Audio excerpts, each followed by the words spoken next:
Avant de parler du Togo et la PIA qui offre le banc des emplois avec 1000 postes dans l'industrie textile, nous continuons notre périple au Burkina Faso. La CEDEAO demande un calendrier clair et rapide de retour à l'ordre constitutionnel. Horus avait la parole. Oui, donc je disais que non, il y a une, si vous voulez, un genre de coutume très vicieuse de la part des pays occidentaux, en l'occurrence la France, qui consiste généralement lorsqu'on a un problème interne, un problème politique interne, un problème de gestion, un problème de, si vous voulez, de popularité au sein de son État, alors on le détourne de cela en le coalisant autour d'un défi externe. Ainsi, vous allez remarquer que lorsque Hollande s'implique dans le problème du Mali, il est en perte de vitesse au niveau de la France. Vous avez remarqué ça. Vous avez remarqué que même les grands dans l'histoire de l'Occident, quand vous prenez Napoléon, Louis XIV, Hitler, à chaque fois ça a été ça. C'est-à-dire pour régler le conflit interne, ben, on s'applique à fédérer les populations sur une problématique externe. Vous avez vu que Macron, à un moment, se méfiant des sables mouvants maliens, de l'embroglio malien, est intervenu au Liban. Donc actuellement, on a le problème malien, le problème même burkinabé, je dirais même, qui s'invite à l'élection française. Et justement, ben, un certain nombre de candidats se sont retrouvés un peu dans la merde parce Ouais. qu'ils ne savaient même pas que c'est la France qui avait commencé à expulser des diplomates maliens avant que ceux-ci ne prennent sur eux avant que le gouvernement malien ne prenne sur lui de renvoyer l'ambassadeur français. Français. Ah, Lorenzo, vous voulez ajouter quelque chose? On Non, passe au Togo. pas grand-chose. Je pense qu'il a dit l'essentiel. Et sincèrement, ce que moi je... Vous pensez que le Burkina Faso, la junte au pouvoir au Burkina Faso va vite organiser les élections, retour d'un civil au pouvoir. D'ailleurs, eux aussi l'ont promis un ces militaires au pouvoir au Burkina, que On la attend de question voir. sécuritaire est on ne peut plus importante pour eux. On attend de voir parce que vous savez, quand vous remontez un peu l'histoire, la plupart des putsch qui ont été faits et qui ont vu des militaires au pouvoir, à chaque fois qu'ils viennent au pouvoir, ils ont toujours la même chanson. Nous allons rapidement organiser Donc les le Mali élections. peut-être aussi, Le Mali selon aussi a vous. dit la même chose. Même quand vous remontez plus loin, la Côte d'Ivoire avec l'autre, là, le Robert général Gueye. Gueye, c'était la même chose. Mais on a vu un peu ce qui s'est passé. Quand vous revenez plus récent, le cas d'Agis Camara, Dadis on Camara, a vu ce Guinée qui s'est Conakry. passé. Donc, moi, quand les poutistes viennent au pouvoir et qu'ils nous disent qu'ils vont rapidement tout faire pour un retour constitutionnel, pour moi, ce sont que des mots. Ce sont que des mots juste pour on va dire, Même pour les Merci. Maliens, ce sont voilà, que des mots, selon vous. ce sont que des mots. On attend de voir sur le terrain. Parce qu'entre ce qu'on dit et ce qu'on fait, en tout cas, c'est deux choses. Voilà. Madame, il y a des mots sur le sujet. Oui, et le Burkina quand même n'a pas encore donné son dernier mot. Damiba est dans une posture d'analyse pour le moment parce De la que situation. de la Il veut voir situation, clair. oui, il veut voir clair, bon, tout ce que la CEDEAO fait, tout ce que les autres disent, je crois qu'il est en train d'analyser et peut-être qu'on sera surpris. Et parce que la population n'a quand même pas cessé de réclamer l'intervention de la Russie, hein, de signer des contrats avec la Russie. Et comme l'a dit tout à l'heure Horus, on a vu le drapeau. Selon vous, la Russie, c'est la solution? Euh, au problème sécuritaire que les forces régionales étaient là depuis un certain nombre d'années et les forces étrangères n'ont pas su régler ou bien ne sont pas venues à bout des terroristes, il ne revient qu'à l'État burkinabé de tisser des relations avec qui il veut. Bon, et je ne suis pas quand même au Et les Burkina. militaires burkinabés eux-mêmes, madame. Et les militaires burkinabés eux-mêmes, oui, bon, c'est-à-dire on a vu qu'il manquait beaucoup de moyens, de beaucoup de stratégies, de beaucoup de choses que ce chef d'État actuel, excusez-moi, le chef d'État actuel doit résoudre ces problèmes-là. Il a de sérieux problèmes quand même à résoudre concernant la sécurité et d'autres choses encore, parce que il faut armer quand même les forces burkinabées pour qu'elles puissent intervenir sur le terrain et repousser loin les djihadistes. Mais ce que les Français n'ont pas réussi à faire jusqu'alors. Maintenant, où trouver ce Messie-là, le sauveur-là, il ne revient quand même qu'au chef d'État actuel, à la junte, excusez-moi, je n'aime pas l'appeler comme ça, mais d'agir en concertation avec les forces vives de la nation pour la société civile. Il faut demander conseil, oui, pour trouver la solution. Moi, ce que j'aurais ramené les gens à l'histoire, et j'aurais dit qu'un des États qui a fortement appuyé la libération d'un autre État africain, c'est Cuba. Donc c'est vrai qu'on est très focus sur la Russie, mais moi personnellement, au vu quand même de l'histoire... Et vu ce qu'elle fait aussi en Europe, pardon, à la porte de l'Ukraine. Oui. Mais mettons que pour moi, mettons que ce sont des gens qui ont des conflits séculaires et qui savent sur quoi s'appuie un certain nombre de ces conflits-là. Et que pour moi, je trouve que une collaboration avec des États comme Cuba ou même comme le Venezuela est beaucoup plus salvateur, parce que c'est, si vous voulez, un genre de coopération sud-sud avec des gens qui ont déjà connu un impérialisme violent. Vous prenez le Venezuela, ils ont une expertise de l'impérialisme violent. Vous prenez Cuba, ils ont l'expertise de l'embargo violent. Donc quand par exemple, vous avez des États qui ont su dépasser les niveaux de crise, qui ont su, malgré ce qui leur a été imposé, avoir de la médecine efficiente, avoir de la technologie efficiente, avoir pu préserver un système éducatif, avoir pu préserver une économie dynamique. Moi, cela m'intéresse. Je suis curieux.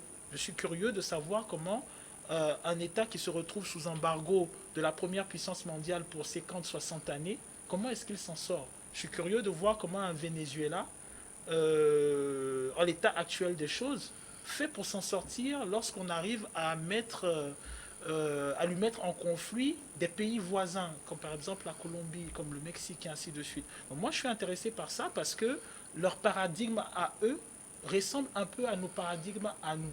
Et après, je suis intéressé, je trouve qu'il faut aller voir aussi du côté de l'Asie. Bon, généralement, quand on parle du côté de l'Asie, on pense à la Chine, on pense au Japon, mais je pense qu'il y a d'autres pays qui me rendent curieux.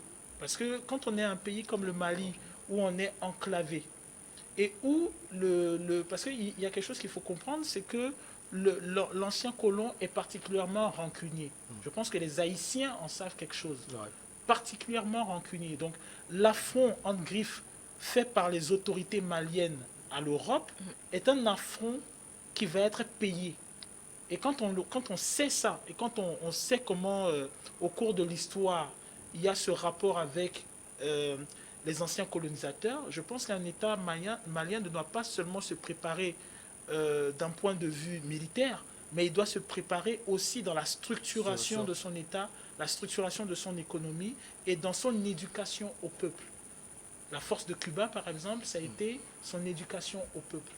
Moi, par exemple, un pays qui peut exporter du médecin et le faire travailler dans tout un continent, ça me percute. Quand, par exemple, j'ai un pays, même si c'est un diktat comme la Corée du Nord, qui arrive à avoir le niveau mathématique, technologique, scientifique qu'il a, et qui, Dieu merci, démarche ses intellectuels, parce que c'est de ça que vit la Corée du Nord, elle démarche ses intellectuels.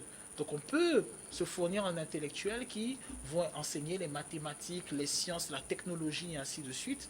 Ben, moi, ça m'intéresse. Et je vous assure qu'avec la Corée du Nord, ça va être plus dur pour le Mali. On va quitter, on va quitter donc Ouagadougou pour Lomé en collaboration avec l'ANPE, représenté au sein de l'autorité de coordination de la plateforme. La société PIA recrute pour son projet textile 1000 jeunes ayant entre 18 et 30 ans et un niveau d'éducation minimum 4e maximum bac.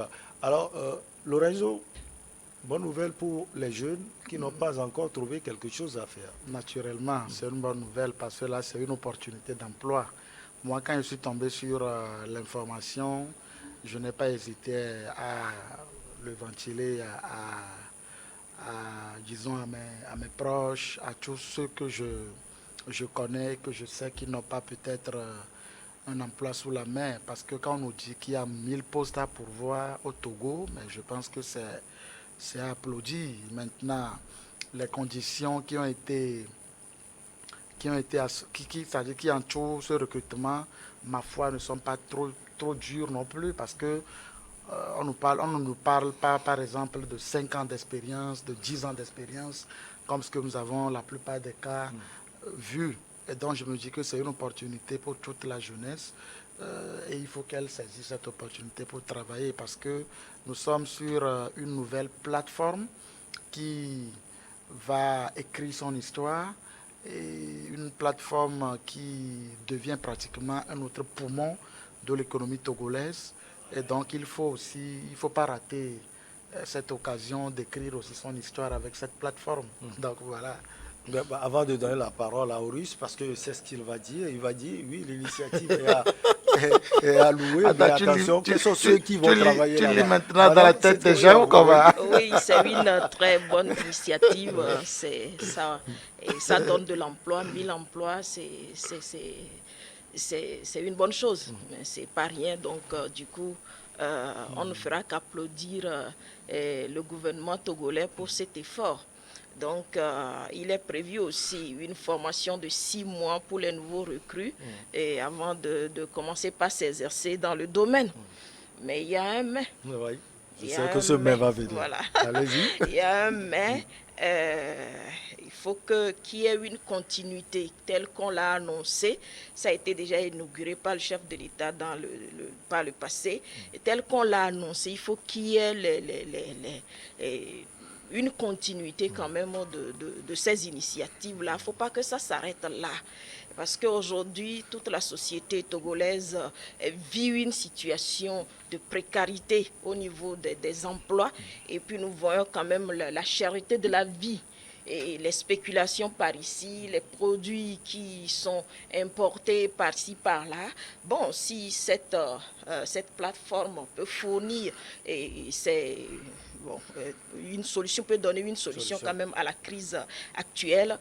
On ne fera qu'applaudir le gouvernement.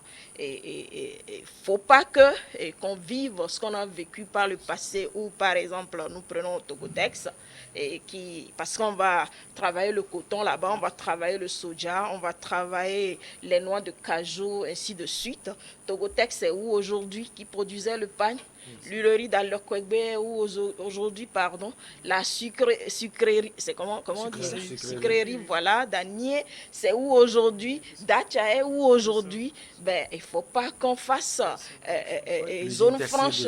Oui, zone franche bis. Il ne faut pas qu'on arrive là pour donner encore de problèmes quand même à la société civile, à la société des consommateurs, comme par exemple le MMLK, les autres, quand même, à intervenir sur le terrain pour régler les problèmes liés à la défense des droits de l'homme, à la dignité de l'homme, à la dignité quand même humaine que nous vivons, que nous voyons dans les zones franches. On ne paie pas les salaires. Bon, il y a tout ce problème-là, la problématique-là qui est quand même mise là au milieu. L'emploi, c'est bien, mais il faut une bonne gestion et il faut une bonne planification pour que ça dure, que ça soit à court, à moyen et à long terme, pour qu'on arrive quand même à subvenir, à éradiquer quand même ce mal, ce fléau de spéculation des produits périmés par ici, ainsi de suite. Donc du coup, je crois que c'est une bonne chose et on applaudit. Alors, Horus Donkovi, 1000 postes finalement avec beaucoup de mains. Oui, 1000 postes avec beaucoup de mais, parce que dans les conflits qu'il y a eu par le passé, on a vu que même l'État avait des problèmes pour trouver des résolutions. Moi, je me souviens, pour le cas de l'usine Amina, une intervention de M. Gilbert Bawara, où il intervient et il dit une phrase que je trouve qui n'est pas anodine. Il dit Dorénavant, l'État jettera un coup d'œil plus attentif à l'élaboration des contrats. C'est étonnant parce que à la base, on est censé avoir un coup d'œil depuis un bon bout de temps dans l'élaboration des contrats. Donc par conséquent, lorsque on sait comment ça se passe en entreprise. Vous voulez dire qu'on est en retard sur le temps, en le disant ici. Alors, on est en retard sur le temps. Et puis après, je pense que dans la générale au niveau du Togo, il y a un problème au niveau de l'emploi, et je pense que, je suis sûr que sur le plateau, nous tous on l'a connu, qui est celui de l'élaboration du contrat, du respect effectif des termes de ce contrat et de la possibilité pour les employés d'avoir un moyen de recours. Il ne s'agit pas de cadeau. Le problème dans l'inconscient collectif national, c'est que quand il y a des initiatives comme ça, on a l'impression qu'il s'agit d'un cadeau. On est en train de faire... Il ne s'agit pas de cadeau. Il s'agit tout simplement pour les personnes de pouvoir entrer dans leurs droits et dans leurs devoirs. Et le problème au Togo, c'est que même il ne s'agit pas d'étrangers. Partout, vous verrez que vous avez des employeurs. Ce n'est pas qu'il n'y a pas la possibilité d'employer. Il y a la possibilité d'employer, mais vous allez avoir des employeurs qui vont se servir du laxisme de l'État pour pouvoir abuser des employés. Lorsque vous allez, par exemple, au guichet de certaines entreprises, où on a 4 guichets, et que vous en avez un seul, et que vous êtes obligé de faire 3 heures, 4 heures, 5 heures de temps pour retirer votre argent à vous. Voilà. L'entreprise ne me dira pas qu'elle ne peut pas prendre ne serait-ce que 3 stagiaires pour pouvoir avoir les 4 guichets ouverts et servir son public. Voilà, ce sont des petits détails comme cela. Maintenant, il y a un autre problème qui est celui de résolution d'urgence. C'est-à-dire, on a l'impression qu'on ne traite pas le problème à la base. C'est-à-dire qu'on a un problème sur le système éducatif, un problème des écoles, un problème lié à la formation.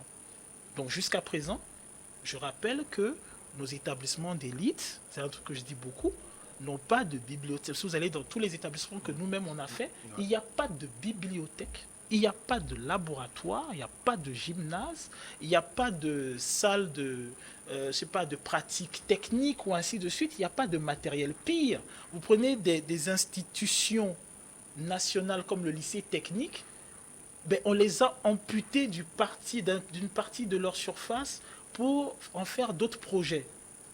Alors que le problème qui se pose, c'est que si vous vous retrouvez avec 1000 personnes, entre la 4e, vous précisez vous-même que vous voulez des niveaux entre 4e et bac, c'est parce que vous vous rendez compte que non, qu'il y a tout un ensemble de personnes qui décrochent de l'école, qui se retrouvent sans emploi, sans formation, et que vous devez désamorcer la bombe sociale qui va arriver en créant énormément d'emplois pour les absorber. Ou soit vous devez les verser dans le milieu entrepreneurial, alors que même là, il y a un problème de formation, d'orientation et de structuration pour permettre à ces entreprises-là d'émerger. Donc, il y a un problème de base. Et le problème de base, c'est celui de comment est-ce qu'on encadre les enfants à la base. Je pense beaucoup au préscolaire et au primaire parce que c'est le système le plus négligé. Et après, je pense au collège et au lycée où vous avez des enseignants qui font la grève, qui manifestent leur mécontentement chaque année ou chaque 2 années. Et ensuite, vous avez... Ils parlent de la prime de gratification. C'est la prime de gratification. La rencontre a eu lieu aujourd'hui, Lorenzo. On va en parler prochainement. Oui, Lorenzo, quand on dit niveau minimum, 4e, maximum, bac, ça veut dire qu'on pense à peu près à tous les jeunes. Tout à fait. Habituellement, la plupart des recrutements qu'on fait, en tout cas dans le subconscient collectif aujourd'hui, il se dit que pour espérer être recruté à un certain poste, il faut minimum BPC. C'est ce que les gens ont l'habitude de dire. Il faut avoir un minimum BPC, sinon baccalauréat. Mais avec ça, c'est pourquoi je disais d'entrée de jeu que les conditions qui entourent ce recrutement ne sont pas trop dures. Et là, on ne parle même pas d'expérience. Eux, ils disent même qu'ils vont former pendant 6 mois ceux qui seront recrutés. Moi, je pense que c'est une bonne chose. Maintenant, Après le recrutement, il y a un suivi qui doit se faire. C'est là où je suis d'accord avec Horus et puis Madame, parce que il ne s'agit pas de recruter des gens et après quelques mois, reverser ces gens dans le chômage. Quelqu'un qui a déjà touché son salaire 1, 2, 3 fois et qui retombe dans le chômage est plus dangereux que quelqu'un qui n'a jamais perçu un salaire. Et de l'autre côté aussi, il y a un autre aspect qu'il ne faut pas négliger, c'est que aujourd'hui on parle de recrutement, mais moi quand j'ai poussé ma curiosité, je suis allé sur leur page officielle, parce que moi qu'est-ce que je fais quand je vois à chaque fois une annonce de recrutement sur les réseaux sociaux surtout, Ouais. je fais tout pour vérifier l'information. Et le premier réflexe, c'est que je cherche à voir si la structure en question a un site internet ou bien ils ont une page officielle. Et s'ils ont une plateforme comme ça, c'est sûr que l'information devrait être publiée. Et donc, quand j'ai fait un tour, j'ai fait des recherches, je me suis rendu compte qu'ils ont une page officielle sur laquelle ils ont publié l'annonce. C'est pourquoi moi, je l'ai relayé. Maintenant, ce que j'ai lu là-bas dans les commentaires qui m'a un peu tiqué, c'est que il paraît qu'il y a eu déjà, qu'il y avait des dossiers qui avaient été déposés. Ouais. Oui, il y avait des dossiers qui avaient déjà été déposés.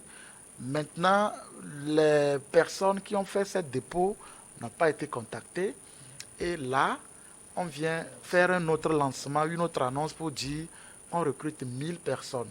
Bon, et ça dit que les dossiers qui ont été déposés en amont, ces dossiers, finalement, quel sera leur sort, Ouais. quel sera le sort réservé À à ces ces dossiers. Parce que les gens ont déposé des dossiers, des gens là-bas ont reçu ces dossiers. Normalement, ceux qui ont fait ce dépôt doivent attendre un retour.